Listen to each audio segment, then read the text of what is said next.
This podcast is part of the OIW Podcasting Network.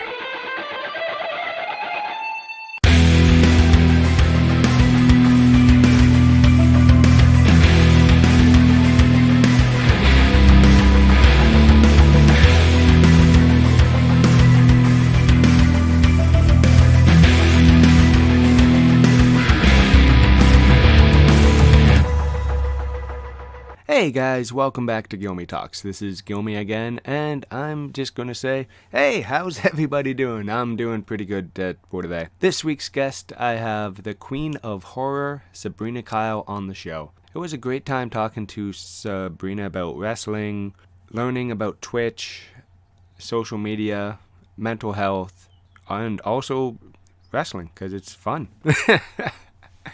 Yeah, we had a great time talking, and that was it. We just got along, talked about toys and all kinds of nerdy stuff, and we actually ended up talking for a few hours, a little bit before, a little bit after the show, after the record button was off, and it was fun. Definitely going to have her back on the show again. Couple things, guys. Go check out the OIW Podcast Network, all the socials there. Go check out the Johners Podcasting Network and the Canadian Wrestling Network, which I am a part of, and I love all of them. There's hundreds of hours of content just right there, guys.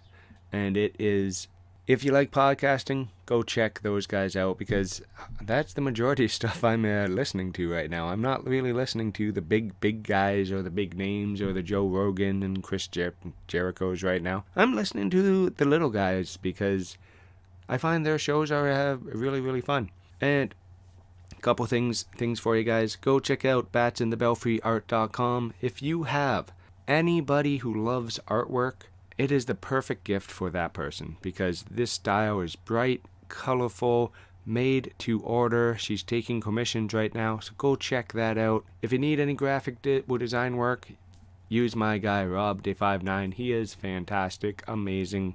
Anything good that is out there, he pretty much has done it for me. The ones that look not so great, as I know, is myself doing them. I'm just learning graphic design, guys, so I'm just doing some little fun things here to promote the show. I'm not the best at it, but you know what? I'm learning. And the big sponsor for this week, Offend T Cities. Go follow them on social media and get their numbers growing. Brand new company, guys, who are making the perfect fucking shirt for you. So go check out Offend T Cities, and don't forget to use that promo code Guilmy, Guilmy, at purchase to get 10% off. And you know what? You use that promo code, I get 10%, which I get to put right back into the show as well. I'll kind of break the walls down and say, this is a great opportunity. And for any podcasters out there, just DM me and I will set you up with a link to get set up with these guys. And they're also funny. Like, I'm just looking at them right now. I got their shirt up, and let's just look on the Facebook page right now. The one that's making me chuckle. Why does Saturn smell funny? Because it's next to Uranus, and there's a big old picture of Saturn on your shirt. And there are some more offensive tees there as well, but they're just trying to keep it funny. So go check out Offend T Cities, and here's the interview, guys. Hope you will enjoy it. And once again, I just want to say thank you very much for Sabrina Kyle for coming on the show. And go check out all of our socials that are mentioned during the show, guys. Good morning, good evening, good night. How is everybody doing out there? This is Guilmy again. I have a fantastic guest on the line here. I have Sabrina Kyle, Queen of Horror, on the line. She is the Courage Pro Wrestling heavyweight champ. She is the magnificent championship wrestling women's champion, the IPWA women's champion, and honestly, somebody very close to my heart because she was on Ethan's fight. And I just want to say, hey, how's the day going?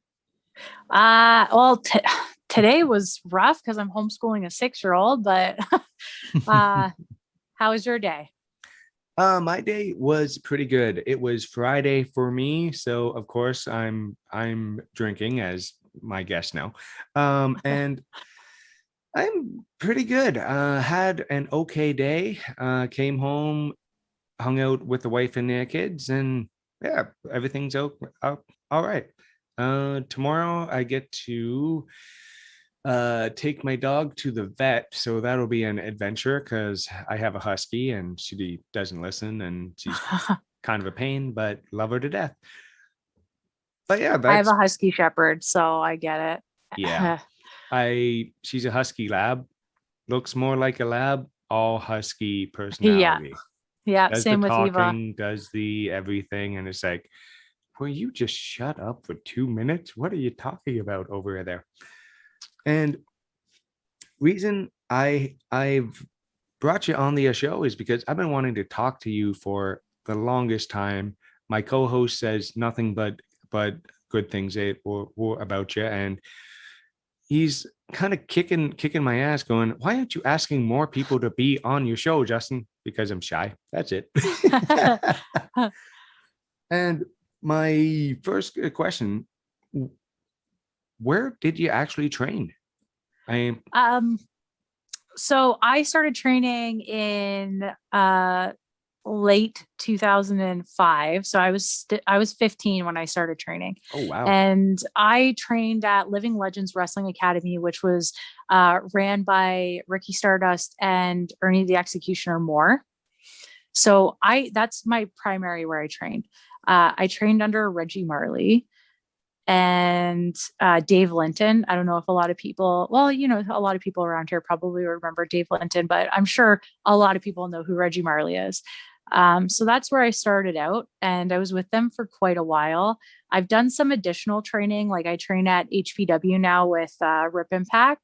And I also went to New York State to train with Colin Delaney for a while. So I did a little bit of training up in Ottawa. I just like rolled around with Portia Perez when I was younger. I can't recall the name of that school though. Like I just don't remember the name of it, but yeah, I've been around. Living Legends hasn't been around for years. I can't even remember when they closed, but yeah, so that's where I started. I think somebody said they closed up in like 2008. One of my interviews, 2008, 2009, but Yeah, that sounds about right. Wait, hold on. Well, it was sold, like it was bought and sold a few times. okay. And so it changed to like Fight Factory. Was it Fight Factory? I don't know. And then after that, it was Distinctive Modern Wrestling had it for a while. And then they eventually just like sold the ring and it just completely shut down. So, Well, you can't really have a wrestling school without a ring, right? So, oh, yeah, they didn't have they had it in a photography studio, just this giant ring. I think it was 18 by 18. wow. And it filled up the whole room basically. So you walked in and there was a tiny space, and then you could hit the ropes, but you couldn't go over on the two sides because the walls were right there. So kind of like Rip's Gym in Hamilton now, on the two sides, you can't really do much, but you can hit the ropes on the other sides. But yeah, anyway, they sold the ring and that was it. And then I went down to train with Colin because there wasn't really anything that interested me around here. And then when Rip opened his school, I believe I went the opening night. And wow. then I did privates with him, and I still go, well, not right now, obviously, because of the lockdowns, but Yeah. that's where I go in. Jeff and I sometimes will just message Rip and be like, hey, can we come in for a private? Or, we do dates sometimes where we're like, okay, we want to work on this stuff. Let's just, Rip, can we come in? So, yeah, so that's how that goes. Yeah, so it's pretty much, hey, sweetie, do you want to go beat the crap out of each other in Hamilton? It's pretty much yeah, just sure. me beating him up, but yeah, pretty much, yeah. And that's kind of awesome because I'm sorry, I'm just picturing you like forearming Jeff Black in the face. And I don't know why, because like with everyone else, I'm very careful. But with Jeff, I just like beat the shit out of him when we train together or when we wrestle. Like I hit him with a chair so hard at the last 365 event in Kitchener. And I thought that I busted him open. Like for sure. I caught him with the lip of the chair because I'm an asshole. And he was okay. But someone made it into a GIF and it was like on the internet. And then Hacker was like, man, you fucking suck at chair shots. I'm like, yeah, I know. Cause I hit him in the back of the head once. And it was before we went out, don't hit me in the back of the head. Whatever you do, don't hit me in the back of the head. And then I just fucking nailed him right in the back of the head. So for some reason, Jeff and my close friends, they're the ones that I beat the shit out of. I hear that so often from wrestlers, to be perfectly honest. They hit the ones they love harder. Yeah, for some reason. Because I as a total outsider, I've never done wrestling myself. I'm just a fan. I think it's more of a comfort thing because you can lay it in and it's not going to affect you personally or not going to get you heat and they'll just kind of shake it off and be like, what the hell are you doing now? Okay. Maybe that's it. And one of the biggest reasons I wanted to get you on, we can talk about the modeling, the Patreon, the Twitch. You have so many things you currently do, which I am a huge fan of, but one of the things is I want to get you on to talk about mental health, and a mutual friend of ours says you're a huge proponent of men's mental health. And I was a little, how should I say this night?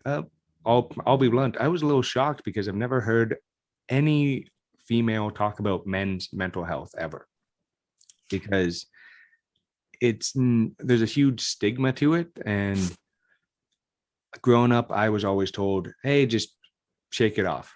You'll be fine. And it took me years to actually realize I have feelings and it's okay to care for my kids, and it's okay to love my wife, and it's okay to show affection to actual people. Because as I've been told before, I was emotionally stunted way back when, and I had to relearn all these things. Well, okay. So first off, I have a son, right? Yeah. And like, he's my whole world. So, and I suffer from mental health. I have ADHD and anxiety, and I have it's not so bad. It's not as bad as it was when I was younger, but I have severe depression. And I'm also a victim of domestic abuse, right? So for a long time, I was a real big advocate for like women in abusive situations.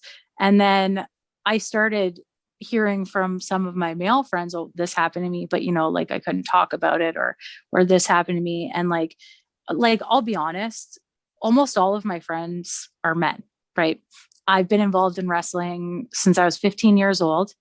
And it wasn't until recently that I developed a group of girlfriends in wrestling, because I for some reason didn't get along with the girls that were around in wrestling. So I think wrestling and mental health kind of go hand in hand. It's not really a secret that a lot of wrestlers struggle with mental health, and quite a few people have committed suicide. And when you look at it, most of them were men. The reason I'm so vocal about it, and I'll even post, like, if somebody posts something and it's like, oh, this happened, and she shouldn't be in this situation or whatever. And it's always about women. And I just always say, it goes both ways.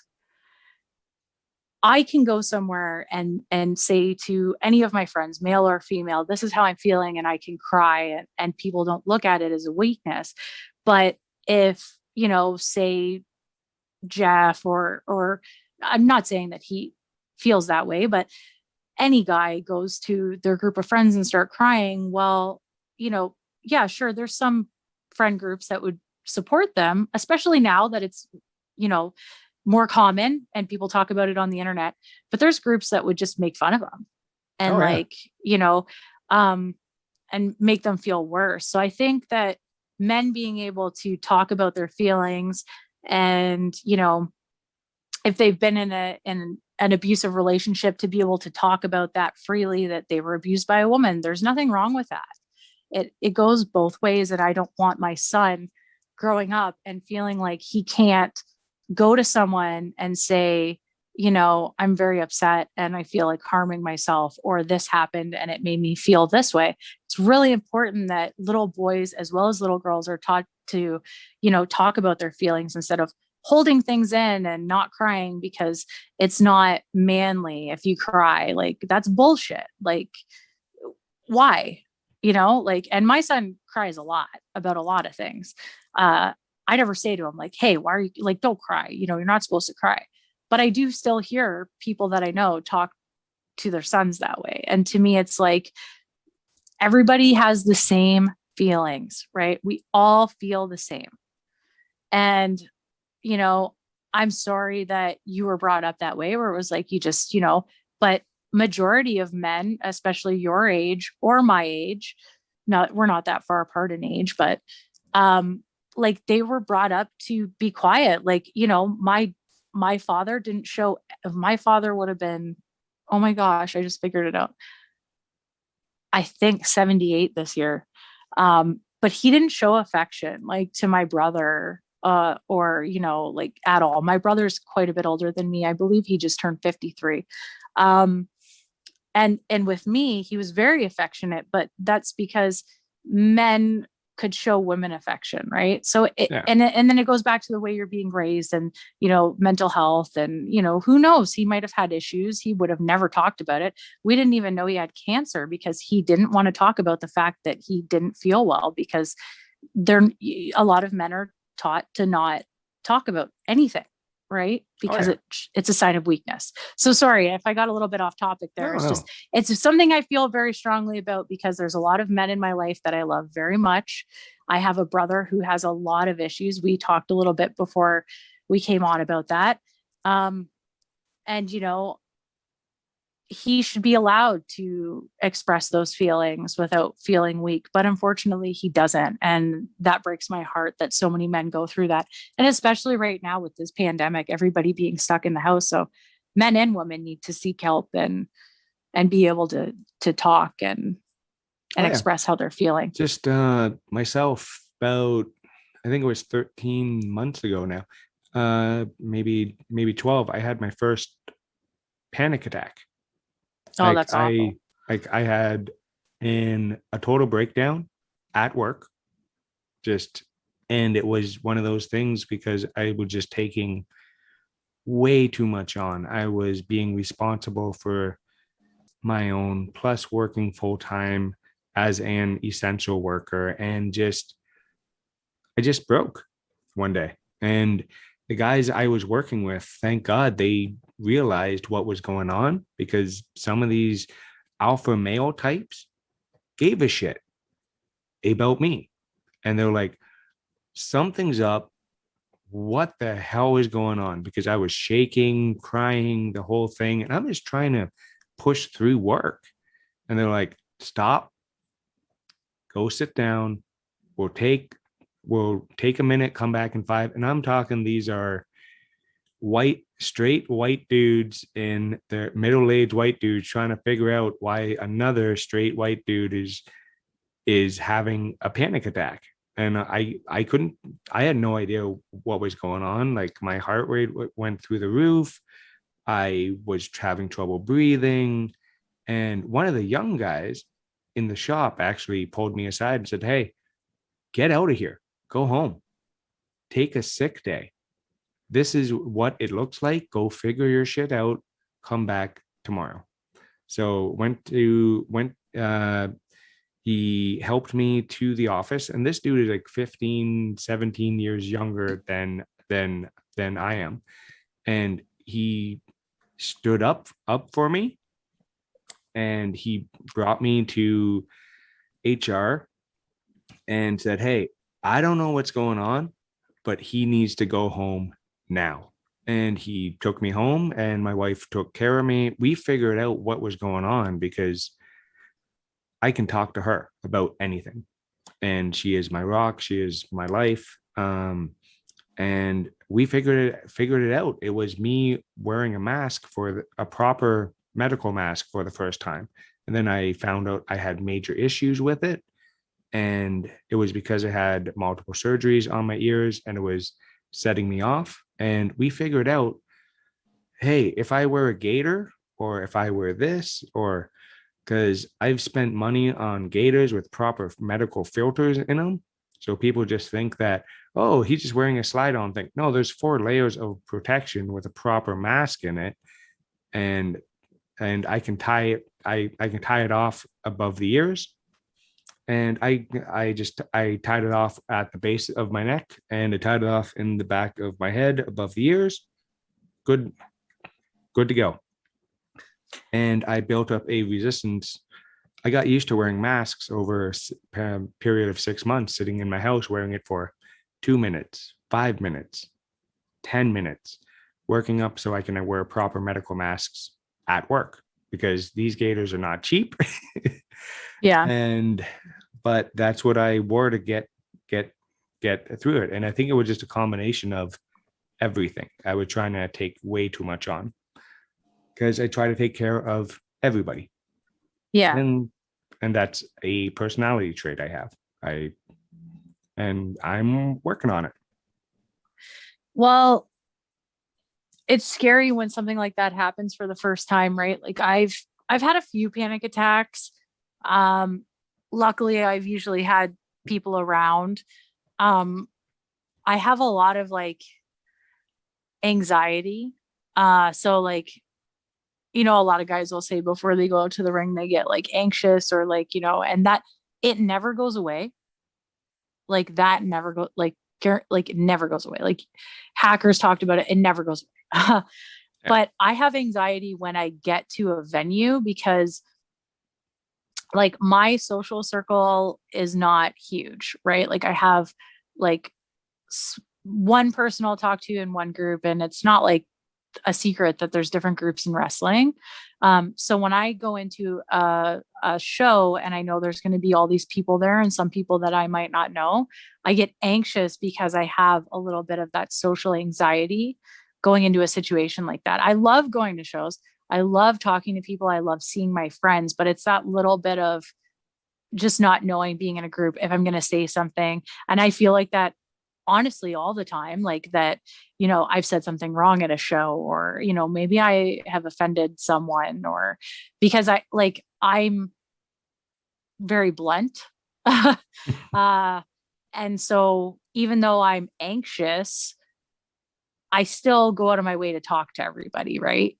Yeah. Just so, because I had heard when I first started wrestling, people thought that, I was rude because I would go to a show and I would bring my gear bag in and sit in the locker room. I would shake everyone's hand and say hello and introduce myself to everyone. But then I would kind of isolate myself from everyone because if none of my friends were on the show, then I didn't really know anybody. So I just isolate myself. So I still get some of that anxiety when I go to shows, even though I don't do that anymore. And Jeff is usually like always walking into the venue with me, but like, it's just, it's something that, like people are talking about it more now, but mental health in general has always been kind of like, we don't talk about this.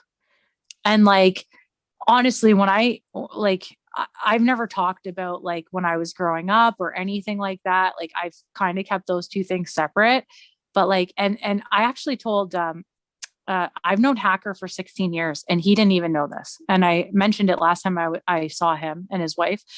Like I was living in a group home when I started wrestling. I was living in a group home for girls in downtown Hamilton, and I grew up in and out of group homes from the age of 8. So, I've had it a little bit rougher than some people have. And wrestling was just kind of like the thing that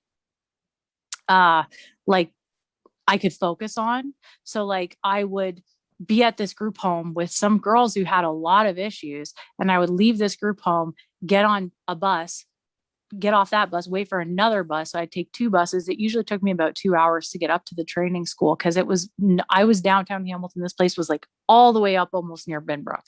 Oh, So wow. I would take the buses up there and then just so I could get away from that situation for a couple hours. But like, we all deal with things in a different way, right? And I just, as far as the men's mental health, I just really want people to realize that it's not just women, it's not just me, which is crazy because it used to be men that were always diagnosed with ADHD, not women. We were always diagnosed with depression. And now it's a little more common that, you know, women are being diagnosed properly. But it was like boys were diagnosed ADHD. So here's some Ritalin and pay attention. And that was it. Right. Like, Yeah. but yeah, we're all equal. Everyone's all going through it. Everyone feels the same shit and everyone should be allowed to talk about it. And if you think that because your son's crying, he's less of a human being, then I'm sorry, you're a piece of shit. Like, and Oh, yeah. I'm not, you know, not to put anybody down, but you know, people have feelings regardless of their gender. Oh, yeah. So Just like my one of my boys is a little more sensitive. He's not diagnosed with anything. He just is who he is, and he takes things he takes things hard. Like if somebody says something to him, or if I think he has anxiety, and I try to help him work through it. Like explain to him what's going on, why he feels this way. And I'm not a doctor by any means, but I just try to be the best parent for him that I possibly can. no, that's great. And like,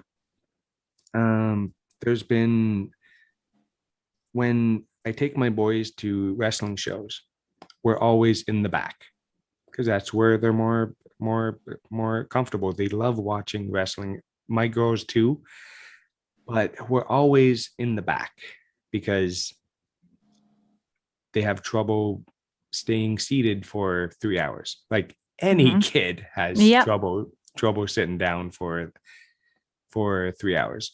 Now that they're a little bit older, it's a huge whole other mess of issues now that he's 14 and he's discovering girls and he's talking about that. And I'm like, man, when did you become a person?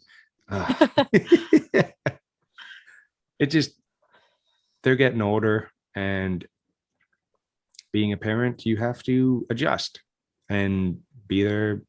Just do your best. That's it. Yeah, that's all we can do, right? Yeah, because I try. That's it. And everybody tries. Whether, okay, there are some pretty shitty parents out there, but the parents who actually care try.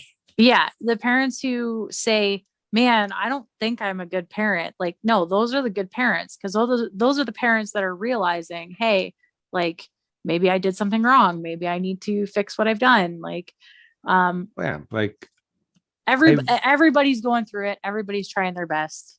Yeah. And just like one thing I do, which my parents never ever do, I apologize to my children and make them know I'm not perfect. I make mistakes. I get angry. I get snappy when I'm working like 40 hours in 4 days, and just patience can run thin. But that's why I have a wonderful partner who kind of levels me out, because I do have a temper. And one of my children, it's about teeth brushing every single day, 2 times a day, chasing them down. And it's just like, why can't you just do this? Oh, because he hates it. That's it. It's his least favorite part of the day, is brushing his teeth. And I'm just like, okay. And I'm like, dude, I've spent thousands of dollars on those. Just please brush them. That's all I want from you. But Yeah, I apologize to Jensen a lot too. Like he's got a lot of stuff going on. Like we're waiting for an assessment, and because of COVID, it's been pushed back. oh yeah, But there's like a lot of stuff that I'm just frustrated with. But then I read an article because I have ADHD. So I noticed that, you know, when he starts getting loud or doing repetitive things that, you know, shouldn't really annoy me, that it's almost like sensory overload for me because of the noise. So I found these things online. They're like little earbuds, and you put them in and you can still hear, but oh yeah. it like it like not filters, but like makes it so that noises aren't so loud. So From my musician days, I think I had something like those. They take out the yeah, highs and they take out the lows, so you yes. can still hear, but it's not every single noise. Yeah. So I'm thinking I'm gonna try a pair of those, but because we're all stuck in the house right now too. So we're all trying. But Oh yeah, yeah, the mental health thing, just yep. don't be dicks, and everybody feels feelings Oh yeah, regardless of their gender. yep. And now back to wrestling. And I know you personally work and prefer a different style than the modern stuff. And we were talking about this before because my personal opinion about modern wrestling, a lot of people just don't sell anymore. They don't they want to do a video game in the ring. And I'm just like, what about the realism? What about the selling? What about the making the crowd wait for the hot tag? Or don't even get me on modern day tag team wrestling. I'll rant for a good hour about AEW tag wrestling. Uh, but opinions on the modern day product. So I watch I don't really watch WWE at all. I watch AEW. I watch AEW because I listen to the Cornette podcast and I want to know what he's talking about. So there, now I have heat because I said it. But you know what? Um, I've actually said it on the show. You might not like Jim Cornette, but what he says, a lot of it makes sense. yeah. So like, you know, some of the things he says, obviously, I'm not going to agree with because I'm a female wrestler and he is not a big fan of female wrestling. But then on the other hand of it, like, and I've said this before, I am not a huge fan of women's wrestling either. I am a big fan of wrestling. There are females who are wrestlers. Sarah Del Rey was a wrestler. Mercedes Martinez is a wrestler. Like I consider myself to be a wrestler. You know, Cece conducts herself like a wrestler. I like wrestling to look like a fight. I like it to look like two men or women are in a ring and they are fighting to win because that's what wrestling was based on. That's why people were so invested in wrestling. That's why so many people were watching wrestling for the longest time. That's why it was so popular, is because, you know, like it was real. It was real to these people. And so, you know, the argument with modern wrestling is people will say, well, people know it's not real now, so at least we can make it like super entertaining. And it's like, but if you can have a match and make somebody think for even 1 second, holy shit, she actually wants to kill this girl, is that not worth having the match where two people are having a fight? Oh yeah. You know, like it's, you know, and I say this like there's been people that I've been at Rip's Gym and done tag matches with guys or something, and then given them my opinion on, like they ask me, I give them my opinion, and then they tell me why they did it their way.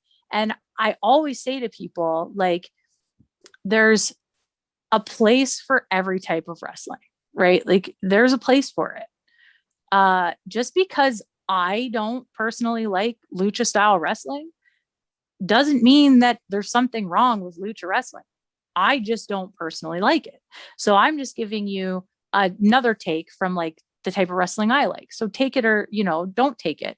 And, people are always like, oh, thanks for saying that. Cause I'm not a dick about it. I'm not like, no, you're wrong. Cause it's not true. You're not wrong unless you're doing something like half-ass backwards and you're going to kill someone, like it's wrestling. I just, I don't know.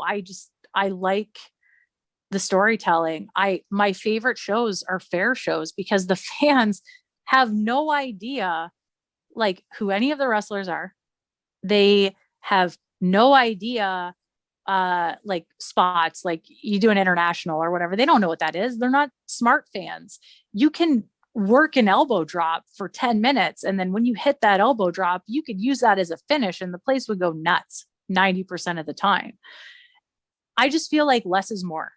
Like you got a million moves that you could do. That's amazing. Like you're an amazing athlete if you can do all those moves, but why do you have to hit them all in a 10-minute match? Oh yeah. Just like the internet fans complaining about Tommaso Ciampa versus Walter.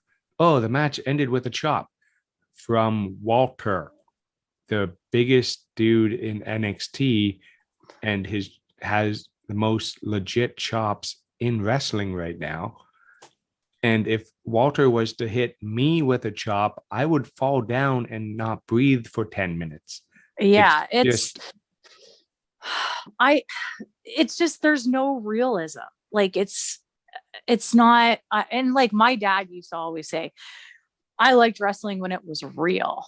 Well, it was real to people when my dad watched wrestling, and he came to several of my shows when I was starting out, and the matches that were on before me, he just was like, I can't, like, I think my dad came to like 3 of my shows ever, and he hated that I wrestled, but it just wasn't, he's like, it's it's phony. It looks phony. So when you have someone that was around, like my dad was born in 42. So you have someone who was watching, classic wrestling, and then they saw what was being put out, say like maybe in 2009 when he was coming to the indie shows, which it wasn't even as bad as it is now. Like, but him just being like, it just looks so fake to me. Like I can't, and I hate that word, but he's like, I can't like, I'm not invested in it. I don't want you to do it. It's like, why? Yeah, just like when I used to watch wrestling with my grandma, and she threw an ashtray, like a big crystal ashtray, at, just because she was so mad that I don't even remember the match. I just remember grandma winging an ashtray across the room, and I'm like, what the heck's going on? Okay, she's swearing at the TV again. Yeah. Well, I just I wrote up a thing because Eddie Farhat Jr. had recently passed away, and he was the promoter that like gave me my start in the United States. So I wrote a thing out for MCW's magazine that they're going to be sending out. I have to send it. But just talking about wrestling down there. And I did, for a while, I did like an anti-American, I was called Miss Canada. That was my gimmick. Not my idea. But they were so invested in it, and they still thought it was real, where I was like, someone tried to set my hair on fire. Someone followed me to the bathroom and tried to fight me. I had to have security walk me to the ring, walk me out, but like we worked like it was a fight, because that was the Sheik's company, right? Like, so Farhat tried to run it that way. He wasn't always successful, but there's kayfabe's still real to him, right? And then when I did a couple of northern tours too, which like Rex does them a lot. Like when you go up there, man, like sometimes it can be scary. Like when you're a heel, man, I had so much stuff thrown at me. The police had to like take us back to the hotel one night because we were heels and they wanted to kill us. Like that's wrestling. Like when you get that amount of heat where people think it's real, that's wrestling to me. And not everyone's going to agree with me. And like I said, like like I'm not right and you're not wrong, but like, that's my opinion on it. Yeah. And, I'm not saying that I'm not impressed. Like, man, I'm impressed with all this stuff people do. But then I'm like, you realize that in like 10 years, you're not going to be walking properly. Right. Like the reason that I'm still able to wrestle 16 years later and, do my shoot job and do all this other stuff is because like I'm not doing suicide dives onto one person and possibly, breaking my arm or leg or dislocating something or, messing myself up. I just feel like, especially on the level we're on, like in Ontario or any indie show, like just like work smart and like don't kill yourself. Oh yeah, because concrete hurts. Yeah. Yeah. And some of the guys I see jumping out, landing on the concrete and getting right back up, I'm like, I know that hurt. Yeah. Yeah. It's like, I don't know. I've had like all my injuries have been fluke things, like fluke injuries. I took an Alabama slam on the top of my head and I was out for like 9 months because I had a severe concussion. I've had, I think, 6 concussions now. Paul Wright broke my nose on a schoolboy, of all things. I rolled him up for a schoolboy, and when he kicked out, the boot came down right on the bridge of my nose. His heel, boom, broke my nose. But like, it's all been freak stuff. Like, I really feel that if I had been doing, like crazy shit off the top rope and like all this other stuff that I see people do, that I would be like not wrestling anymore. Cause I'm sore with just doing body slams and leg drops. So like, I don't know. Oh, yeah. I don't know how these people are going to hold up in 10 years or 15 years. I'm kind of waiting to see what happens with a guy like Kenny Omega in 5 years. Because when he was doing his crazy stuff in New Japan once every 3 months, pulling out a crazy match and doing these amazing things. But now he's doing it every week on multiple promotions. And how is he going to have time to properly heal if he keeps doing? And he's in amazing shape, an amazing athlete, but he's still human. And I'm a huge Kenny Omega fan. I love watching him, but sometimes the knee strikes get a little too much. But that's like every match, though. That's every match in AEW. If you did a drinking game and you were like, I'm going to take a shot every single time there's a knee strike on an AEW show, you would die by the end of the AEW show. Or if I have to see one more 5-person catch in an AEW match, I'm like, why are there 5 people trying to catch one person?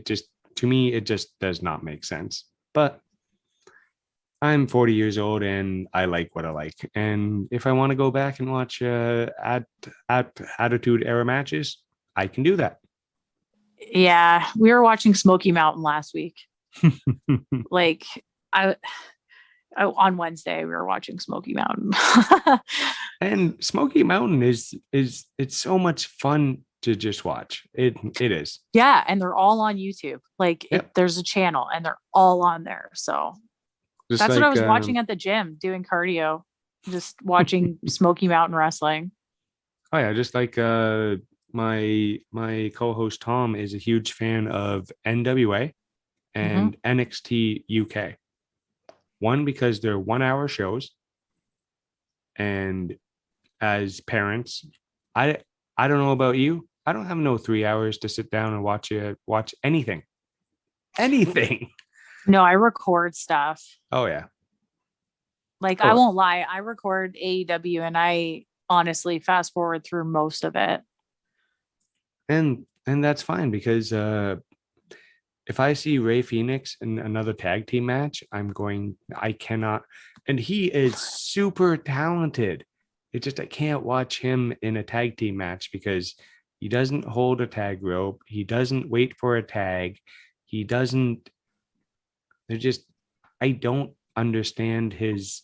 There's never any rules, though. There's never any rules in like the AEW tag team matches, like any tag team match.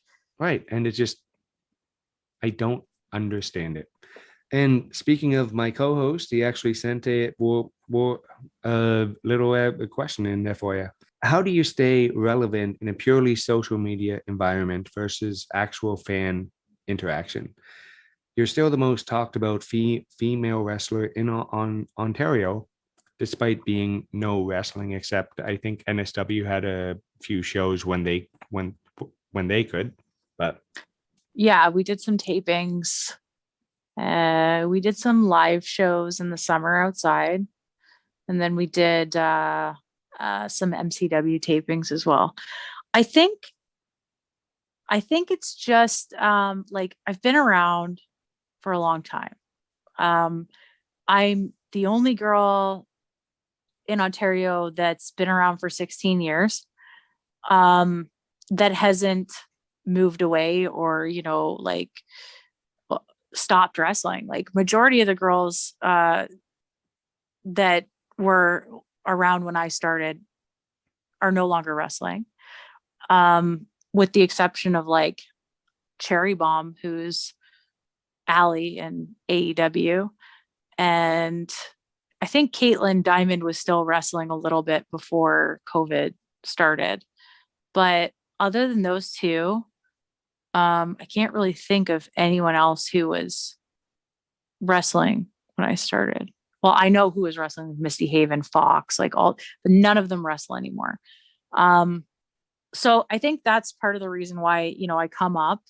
I also, my gimmick is very different from anything that anyone is doing in Ontario.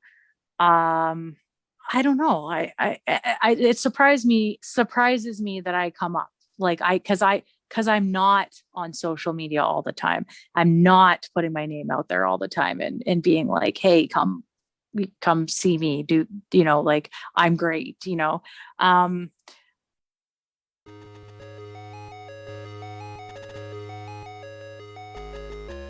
Hey everyone, this is Adam Hayes, host of Shwa Wars podcast. I've been involved in independent wrestling here in Ontario since 2006, and I can't think of a better way of entertaining the masses right now than with this podcast.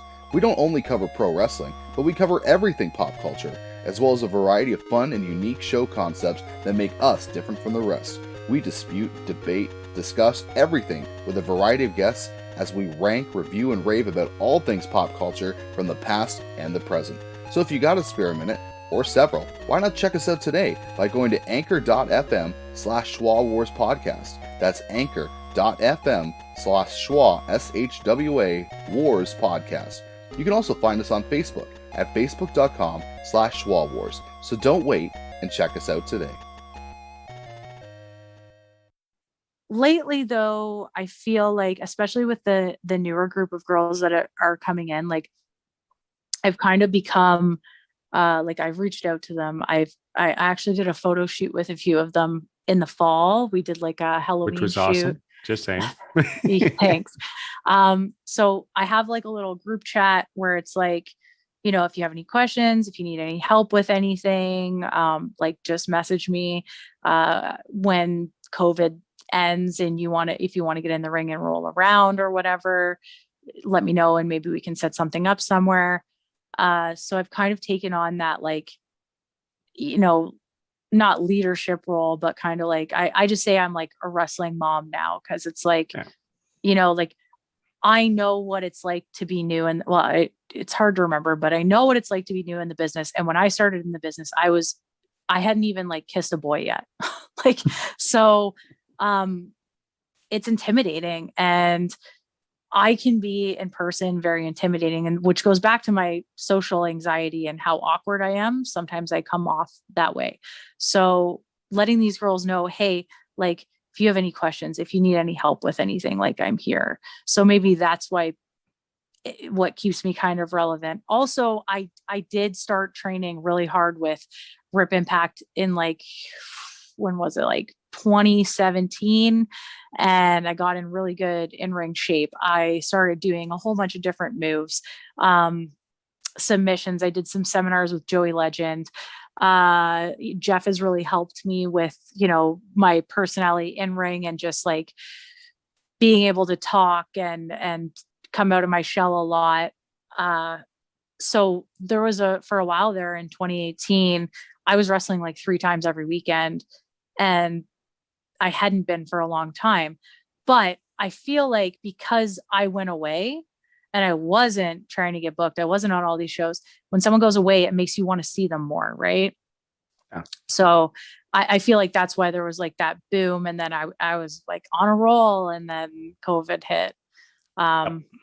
So I mean, as far in Ontario, it's like me, Spinelli, and Bia, really, that have been, around for over 7 years. So it's hard though, because like social media, like people have asked me before on podcasts or like called me out for like not using Twitter. And it's like, I don't know how. Like when I started wrestling, you had to have a resume that you printed out.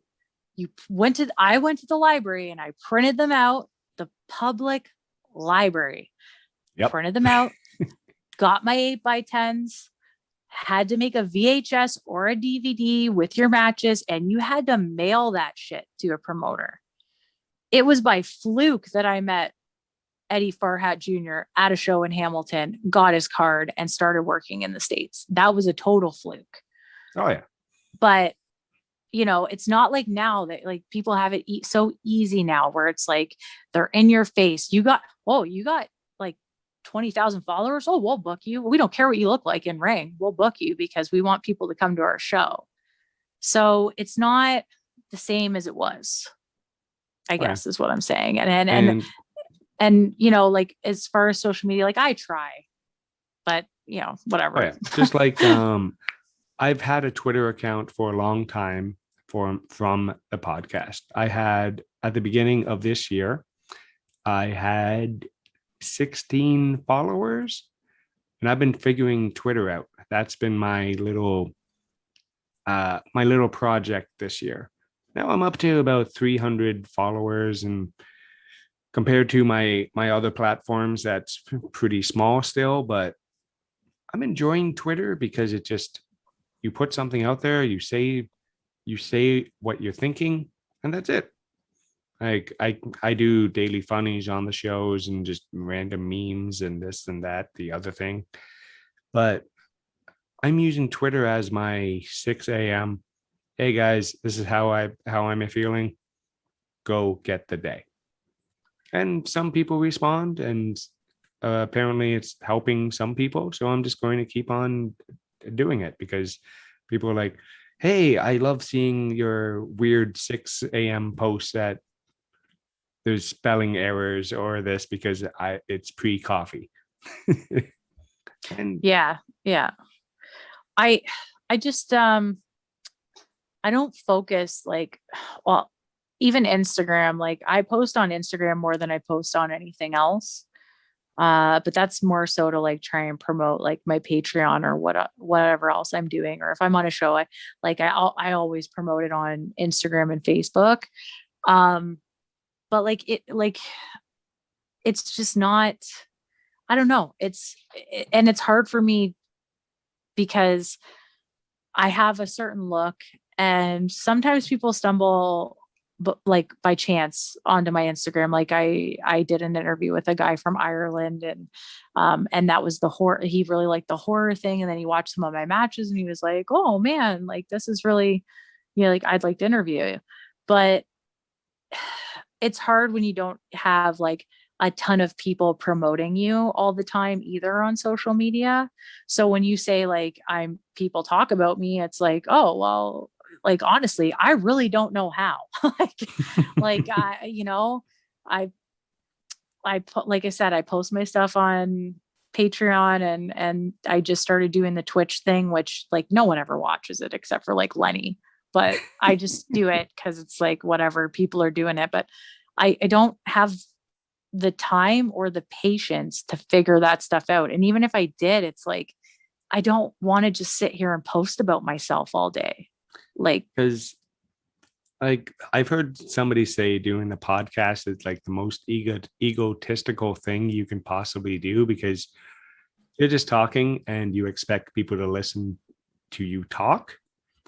And But my mindset is, because doing a podcast, I've always used it as kind of I can talk to interesting people, have a good conversation, and if people want to listen, great. If they don't, oh well.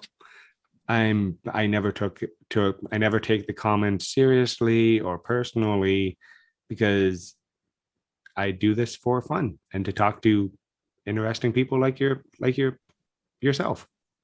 That's it. Yeah. Yeah. And I think it's a good outlet for people too, like, especially right now. Like, you know, we're not seeing people. We don't have wrestling shows, right?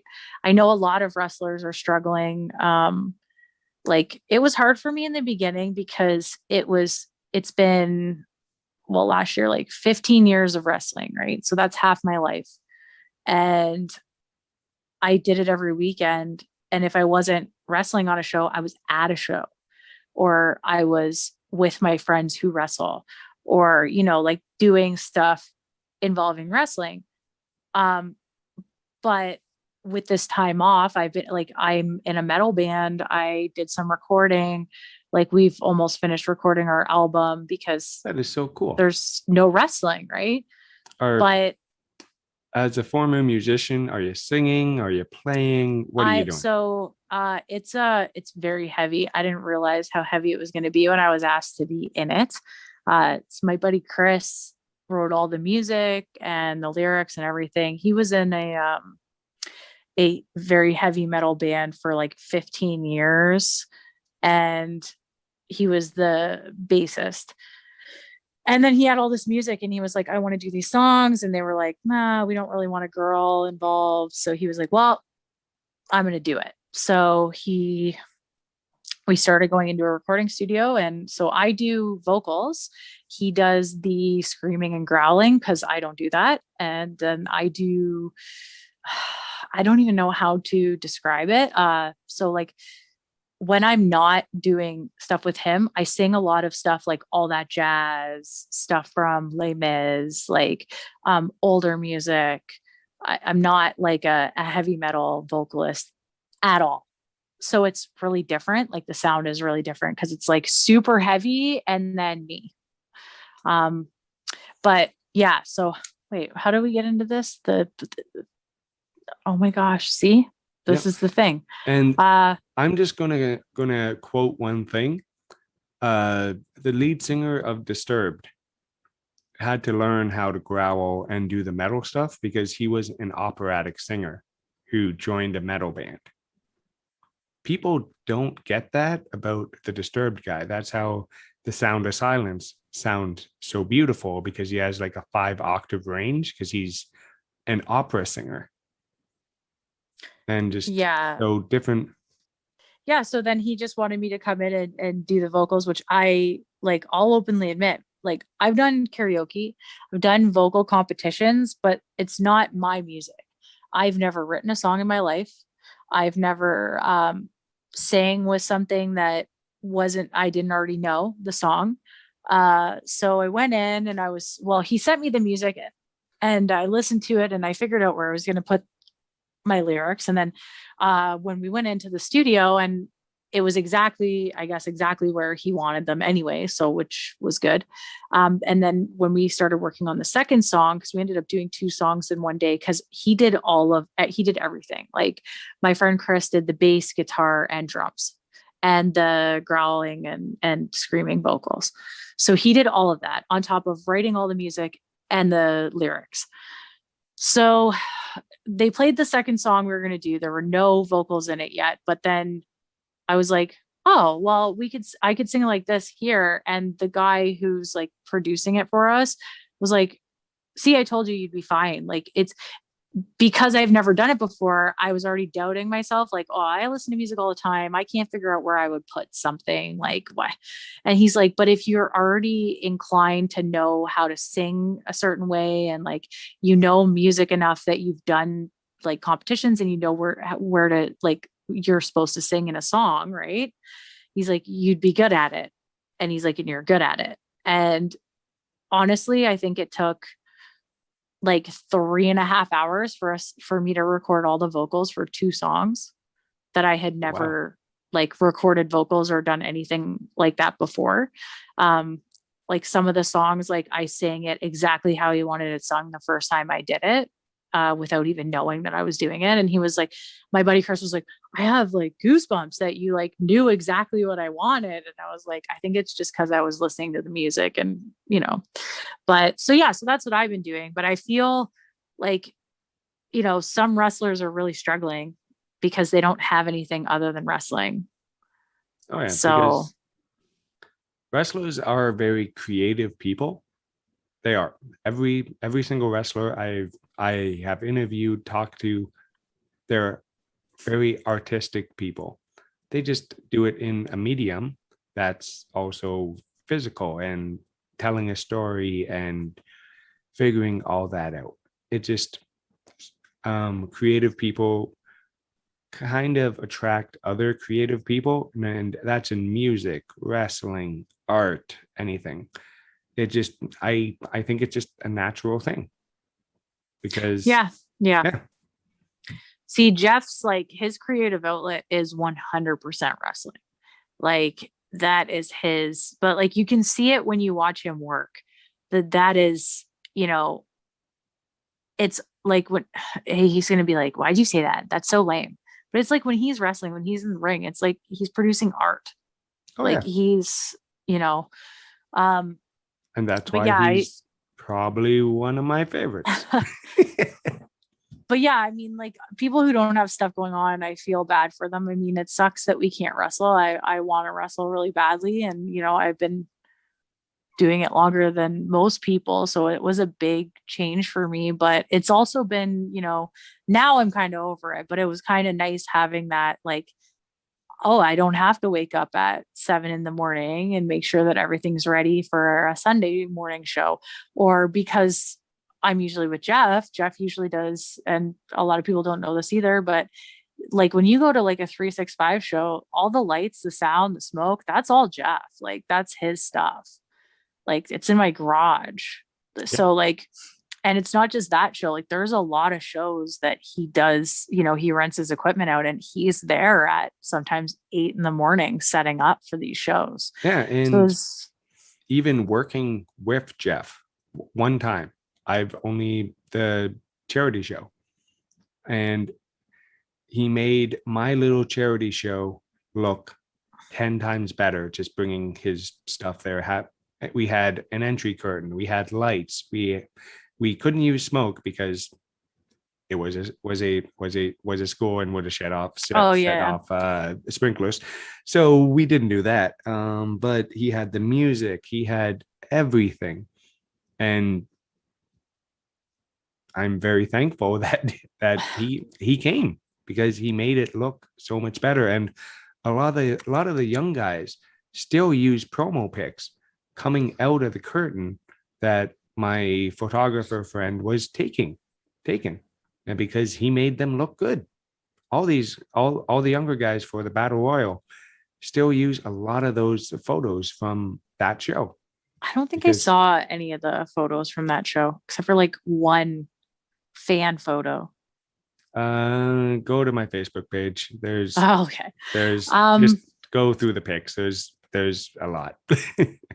Yeah, so it was nice having like the break, but now we're like feeling it because we're like, man, like we're getting older. I'm sore. I didn't realize it, but I have a problem with my right shoulder. And because I was wrestling every weekend and using my shoulder, I wasn't in pain. I didn't feel it.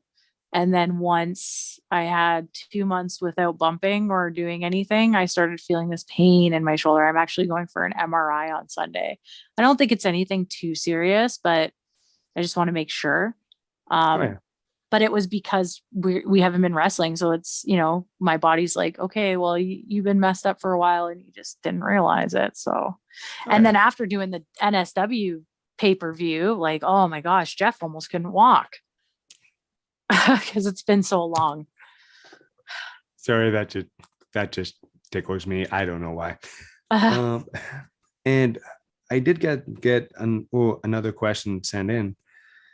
What is it like being a female with a heavyweight championship. That does not happen. Well, I feel like it's more common now than it was like when I first started when I first started training, men could not wrestle women in Ontario. We could not. Yeah. And you could not wrestle until you were 18 and you had to pay for a license. So everyone lately has been going on about getting oh my gosh, like a commission or something to make sure that there's no predators. And it's like, I don't like, this goes back. I said this on Dylan's podcast. Like, nobody does any research about what went on in the business before they started wrestling. We had a commission, and Lufisto fought for there to be no more commission, because I hate to break it to you guys, but if there's a commission, a lot of y'all aren't going to be wrestling anymore, because a lot of people aren't going to be running shows, and a lot of people aren't going to be wanting to pay for a license, and it's a dumb idea.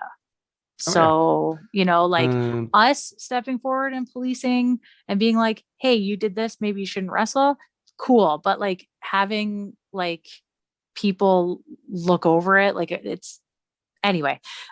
So when I won the title, that was like that's like, it's not my first intergender title. I won the NSW Inner Cities title.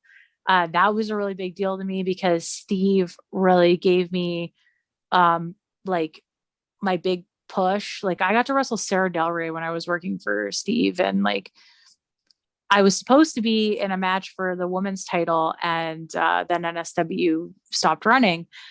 And so when he started back up, I was really the only girl that was wrestling for him. And when I won that title, that was a really big deal to me because, one, there were not really any female wrestlers in NSW, and two, I was the first girl to win a title in NSW. And there is no women's title, so no one else has since. The only girls that wrestle there right now are me and Cece, and we work the intergender tag as the boss bitches. So when I won the heavyweight title, it was a huge deal to me. It's like someone believed in me enough that I was going to be the face of their company. And probably because of my anxiety and my mental health issues, I don't think of myself that way. So when somebody said, hey, like, you're going to win this title, I was like, why? Like, why me? But it's like feeling that way, that somebody, like, I don't win titles all the time. It's usually like not a huge deal to me, but that the NSW Inner Cities Championship and the heavyweight title, that was a big deal. And I got to wrestle my friends who I love working with. Like, I got to wrestle Steve for an entire year almost.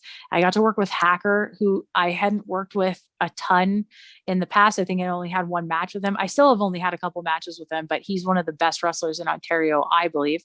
He can wrestle a new style, a modern style, and he can wrestle an old school style. He's one of the smartest when it comes to psychology, and he'll push you. Like, I thought I broke my arm in our match, and he pushed me to keep going, and we had a really good match. So yeah, winning that title, like, I swear, when I have Alzheimer's, when I'm older, that'll be like the one thing that I remember. But that was a big deal to me. And it'll be a big deal forever. My son got in the ring when I won. Bia came out because, like I said, like, Bia is one of my best friends. And so having her there with me was a big deal. And it just sucks because, like, I'm the longest reigning Courage Pro Wrestling heavyweight champion ever, but there's no wrestling. So it's like, that's a big deal, but there's no wrestling. So yeah, it's like, yeah, it's great, but yeah, it's like, I don't know. I love it. I love that they've, and then they've also put me in charge of booking all their women's talent, right? Oh, which is a cool, big deal. Like, they put a video out. I recorded a video, but it's like, to me, it's like, I'm kind of moving on to that next stage anyway. I've been around for 16 years. I'm not the type of person that's like, oh, these new girls are going to take my spot. Like, and there are some people, like not just girls, but guys, that they don't know when it's not their time. And it's like, right now I'm the heavyweight champion, but it's my job to help the next group of people get to that spot that I'm in now. Right. Like that's my job. And I owe it to wrestling, I feel. Awesome. So, yeah. And probably my last question here for you, because you've been very generous with your time. How did the modeling start? Just My modeling. Yeah. So I started modeling when I was 18. Funny enough, Chad was like, "Oh, I have this friend that models, and you should model." And I was like, "Yeah, okay." And then I thought about it, and he's like, "No, you should join this site." And it was Model Mayhem, which is, I still have an account, but I haven't been on it in years. And so my mom actually took some pictures of me in a bikini, and I posted them on the site. And I got this message from these two photographers. They were really nice. They were a married couple, Dwayne and Leanne Bell. And they actually, like, they focused mainly on nude modeling, but they did like some pinup and implied nude and lingerie and stuff like that. So I ended up working with them a lot. They had actually, some of their stuff had been featured in Playboy magazine and on their online, like Playboy online, and they were very successful in that industry. So I was very fortunate that those were the first photographers I worked with, because they were like, they literally flew models over from Scotland to work with them. Right. Yeah. So I was very lucky that I got to work with them. I did a ton of shoots with them. I worked with them for a couple of years. And then I've worked with like photographers here and there. I'll just, if somebody wants to do promo photos or something, at least I have that modeling background that I can be like, oh, well, I did this and here's my portfolio. And so it wasn't really because of wrestling at all that I started modeling, but because of wrestling, it kind of helped me in my modeling to meet new photographers. And then they think wrestling's cool. So then they're like, oh, we'd like to hire you because of this. So. Very, very cool. Yeah. Yeah. It's, I actually put a setup on my Patreon that I did when I think I was like 18 or 19, and I had never released it. And it was, those photographers did it. So like, it's up there. I was going through stuff and I was like, well, I have these photos. Why don't I put them up on Patreon? But yeah, it's different than wrestling. Yeah. And if people do want to see the Patreon, where can they find it? So there's a link on my Instagram, and my Instagram is queen_of_horror_S Kyle. My modeling Instagram is, hold on, I'm going to look now because I don't use it that often. I only use it because like when I post my Patreon stuff, I don't always post it on my Nessadol_modeling. And the links are on there. But if you just want to go to Patreon, then it's like Queen of Horror, okay. Sabrina Kyle. Yeah. And then my Twitch is Queen of Horror SK. But, I'm trying the Twitch thing. I'm not a huge gamer. Elian Habanero was like, you got to get on the Twitch. And I'm like, all right, I'll try it. So I've been streaming and I want people to join so that we can talk about horror movies and stuff. But, whatever. Oh, and if you have Amazon Prime, you can do watch-alongs now on Twitch, apparently. Oh, really? I know nothing about Twitch. I just heard that on a podcast. I'll have to look into that. I think it was Kingdom James's podcast. He did a Back to the Future watch along on his Twitch. I plan on doing, like, if that's a thing, I'm going to make Jeff Black watch horror movies and do watch alongs, because he's the funniest person, funniest but annoying when you're watching movies. Like, we watched, oh my goodness, what did we watch? Santa's Sleigh with Goldberg. And like his commentary, I was just like, can you shut up? Or like if we're watching a movie, like I'm not even joking. He's one of those people where like we rented a movie. Okay. We rented a movie. It's brand new. I've never seen this movie in my life. Why are you asking me so many questions about this movie that I've never seen in my life? I literally know the same amount of details about this thing that you do. But he's just, it's either that or he falls asleep. And then I'm like, why do we rent this movie? Although he stayed away from Mortal Kombat and he was like in awe the whole time. He was like, oh, I still need to see that. And I still it's need to so good. And I still need to see Godzilla versus Oh, that one's so good too. The score is amazing for that movie. It's just I need hours to watch it with my kids. Yeah, Jensen watched it. He liked it.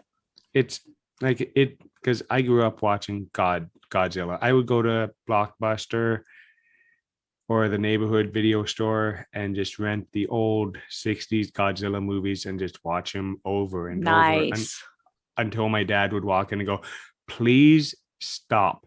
That's how I was with the Adam West Batman movie. Oh. Like I loved it. Now I watch it and I'm like, it's good, but why was I obsessed with this movie? Like, because Adam West is awesome. Yes, he's not Batman anymore though. Michael Keaton is Batman. I will fight to the death. Did you hear the rumor about the Flash movie coming up? No. So I watched the first Wonder Woman. I went to see it with Steve Brown actually and his daughter. And then I've seen all the Dark Knights. And then I watched the Superman movie, which I enjoyed because the backstory was a lot longer. So that's why I enjoyed it. And then I watched Batman vs. Superman. I think I've seen it one time because I wasn't a fan. I saw Justice League one time because it was whatever. But Snyder's cut is so much better and it makes actual sense. See, you're saying that, but then I heard people be like, don't waste your time. It's not good. I'm a huge comic book junkie. Remember that. And just so much backstory and backlog. And yes, it's 4 hours, but I absolutely loved it. Oh, and I'm just going to say Michael Keaton's been confirmed as Batman for the Flash movie. Well, then I'll watch it. I'll watch it. Because I don't usually watch the I don't like Marvel movies. I just cannot get into them. It's not for me. There's certain ones that I'll watch. Like I like the Iron Man ones. I liked the first Thor, but Guardians of the Galaxy. I like those ones. Oh yeah. But I've had this argument with many people. I don't consider Guardians of the Galaxy a comic book movie. I'm not. I just. Yeah. I like it. My kid likes it, so I'm like, all right, whatever. But when Suicide Squad came out, or when there were rumors of it coming out, I was pumped. I've loved Harley Quinn since she debuted in the animated series. Okay. That's the Harley Quinn that I love. I have we're talking about the toys. I have the Barbie. I have the animated series doll with the hyenas. I have a whole bunch of retro Harley Quinn stuff. I have a tattoo too, but it's like an anime version of Harley Quinn. Oh, it was my first tattoo. I had Harley Quinn gear. I was Harley Quinn at Anime North, to wrestle as Harley Quinn. But so when Suicide Squad was coming out, I was super pumped until I found out it was PG-13. And I was like, how the hell are you going to make this movie that's literally called Suicide Squad 13? What? There's no swears. There's no real sexual content. The animated one was fantastic. I loved it. Oh, it was. And then they came out with the Harley Quinn movie, the animated one. Awful. The chick who did her voice was awful. And I've watched it once and I can't watch it because it's that bad. Because the it's Harley not Quinn Tara movie, Strong.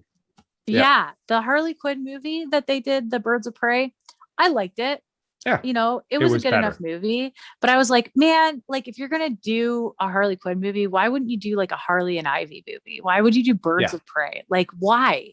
Because Hollywood doesn't want because if you're going to do a Harley and Ivy movie, you know why they don't want it.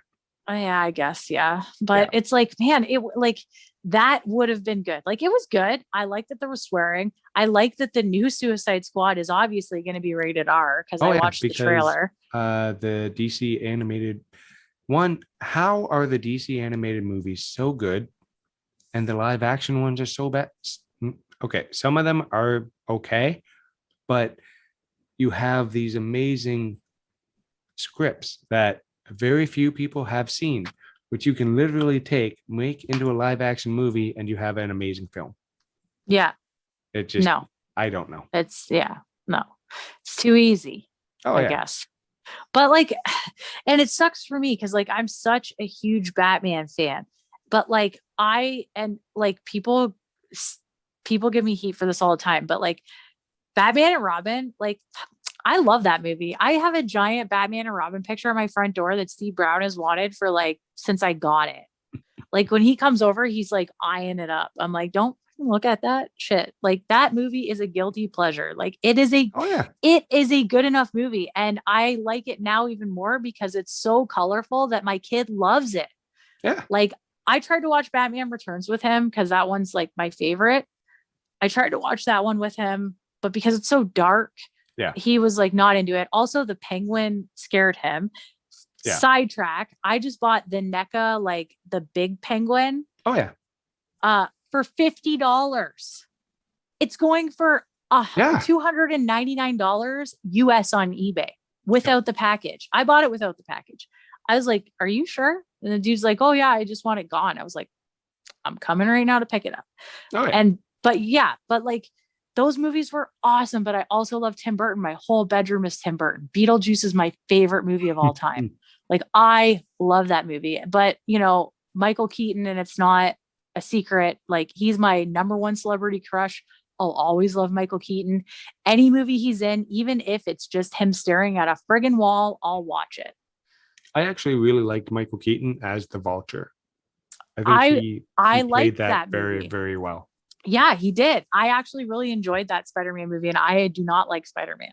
Oh, yeah. But I watched it because Michael Keaton was in it, and I enjoyed it.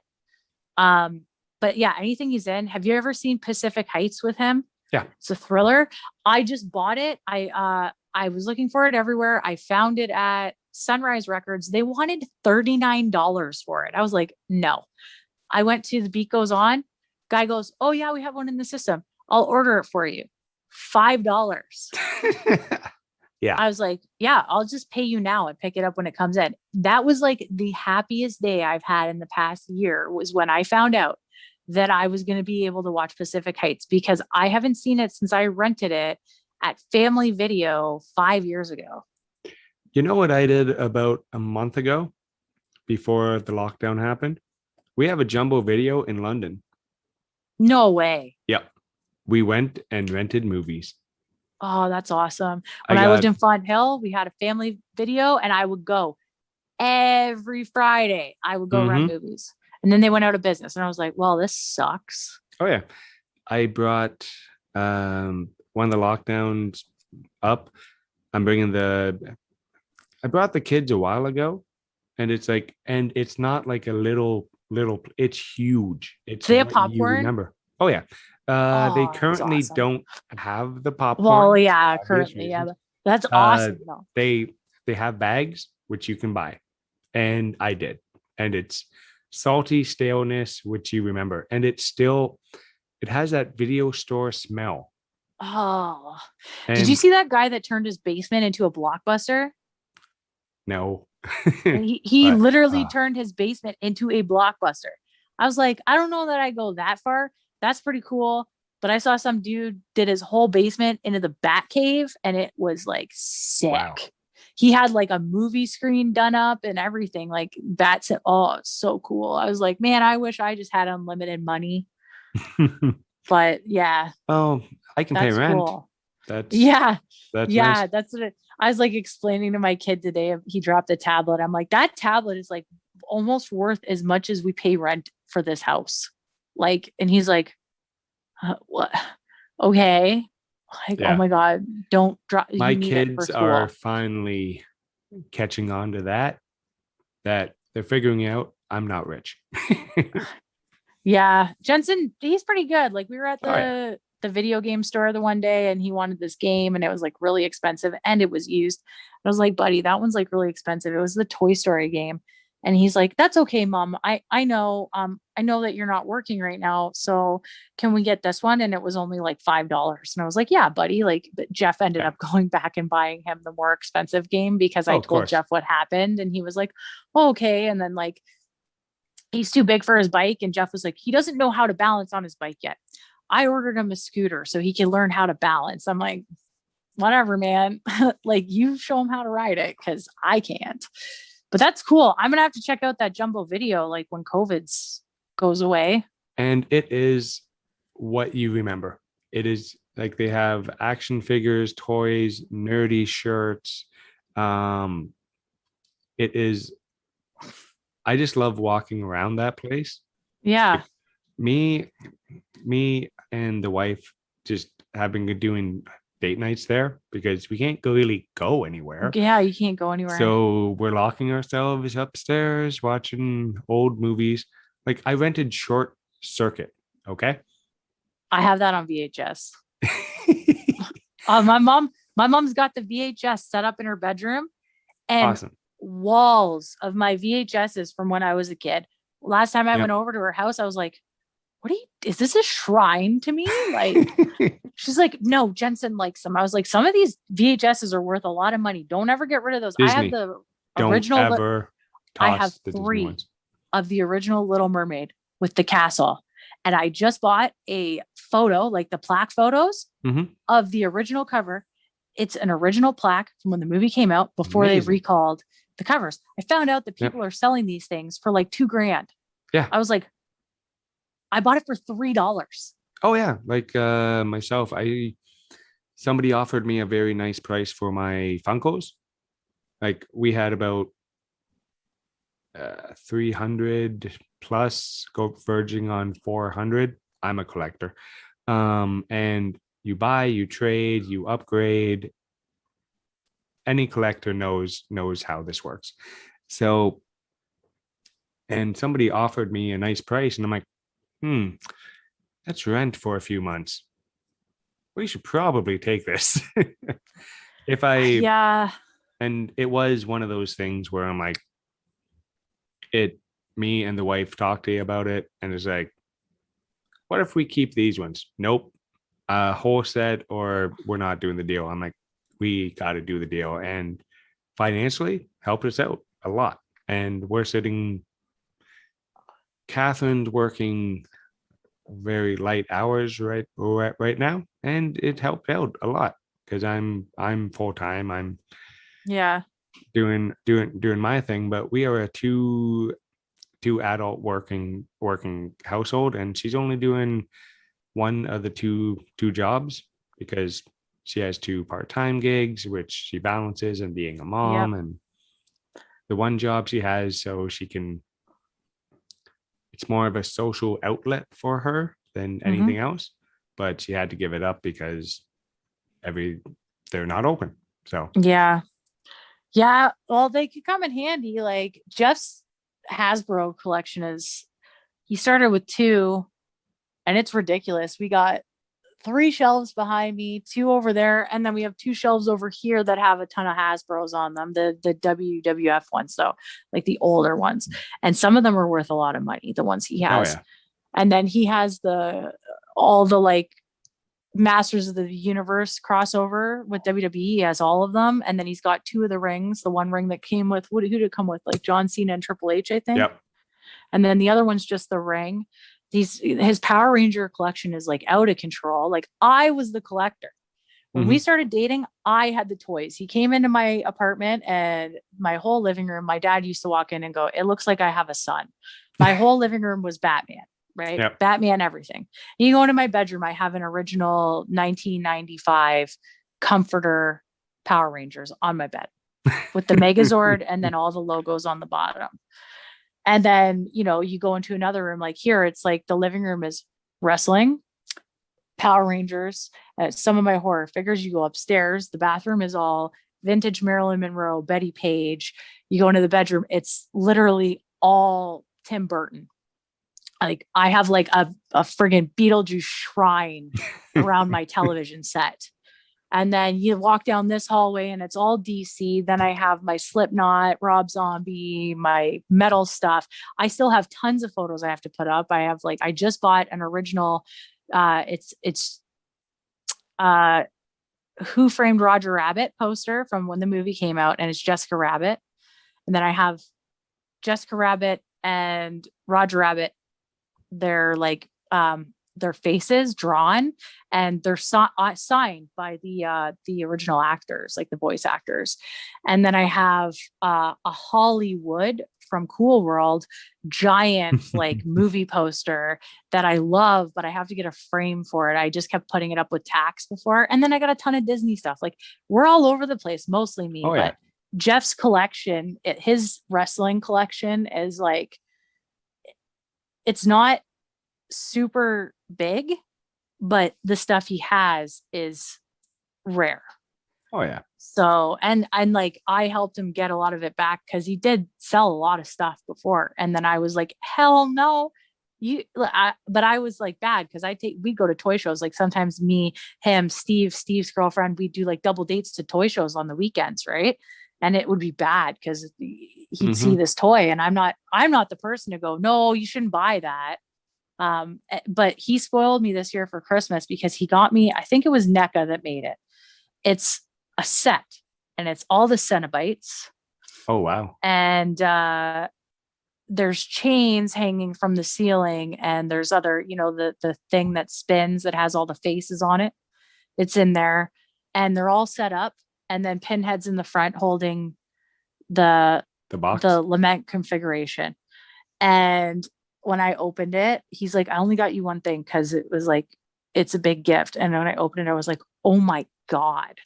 Like, I've never seen this in my life. And like, people are probably listening now and they're like, now they're just talking about toys. But if we had just talked about toys the whole time, it would have been awesome. Sorry, people who like wrestling. No, that's what my audience likes. I got to interview the Chris Welch. He has the biggest Transformers collection in North America.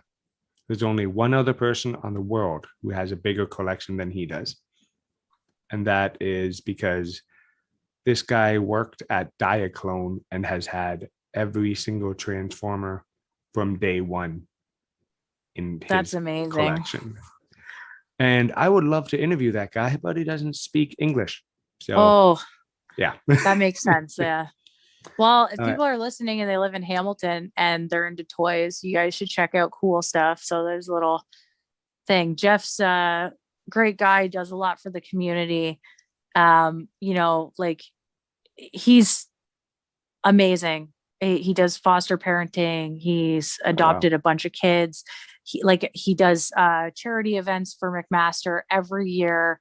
And especially right now during the pandemic, like you can message Cool Stuff on Facebook, or if you're looking for a certain toy, he's got a lot of contacts with people that might be able to find it and just like help him out. He's a small business and he can't be open right now. So, if you're looking for toys, that is my first stop. And I don't even live in Hamilton. I drive an hour and I go to Cool Stuff because he's a good dude. And if have you ever been to Heroes in London? No, I haven't. It's the biggest toy and comic shop in the province. All right, I'll have to put that on our list. Jeff and I do a lot of like driving. It is right beside London Music Hall. It's like a huge landmark in downtown London. So it's literally like the door to the right. There is this. You walk in and you won't even know where to look first. It's one of those places. All right, we'll have to check it out. Actually, when I went to Salem, Massachusetts, we were walking around doing the tourist thing, me and my friend, and we were only there for 2 days, like one full day, 2 half days, because I drove.